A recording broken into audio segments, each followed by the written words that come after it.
कीमत में कमी ना आ सकी। मुख्तलिफ शहरों में फी किलो ब्रायलर गोश्त की कीमत 400 रुपए से तजावुज कर गई। शहरियों का हुकूमत से मुनाफाखोरों को लगाम डालने का मुतालबा।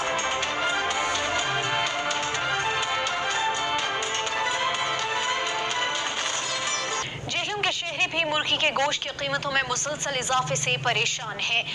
इस पर मजीद बात करेंगे हमारे नुमाइंदे बाबर हुसैन से। जी बाबर, बताइएगा। हाँ जी, हुकूमत की तरफ से जो सब्सिडी देने के वादे हैं वो अभी तक वफा होते नजर नहीं आ रहे। इस वक्त रमजान बाजार में भी अगर देखा जाए तो मुर्गी का गोश्त जो है वो अपनी चौथी सेंचुरी मुकम्मल कर चुका है।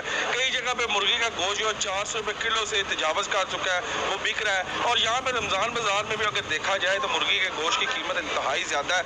वो रिलीफ देने के वादे कब वफा होंगे। चिकन का गोश्त आम सारफ की पहुँच से दूर है। ओवरऑल अगर देखा जाए तो यहाँ पे सब्जी, दालें और वो चीज़ें जो है जिनके लिए लोग यहाँ पे आते हैं कि अर्जा निर्खों पे मिलेंगी, वो ताल यहाँ पे नजर नहीं आ रही। चीनी के असूल के लिए लोगों को 1 किलो चीनी के लिए लंबी लाइनों में, कतारों में लगना पड़ता है और एक शिनाख्ती कार्ड पे 1 किलो चीनी दी जाती है, जो कि 65 रुपये किलो के हिसाब से है।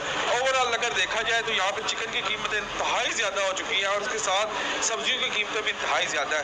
रमज़ान बाजार में जो रिलीफ देने के वादे हैं वो ताल। शुक्रिया बाबर हुसैन, आप हमें अपडेट कर रहे थे।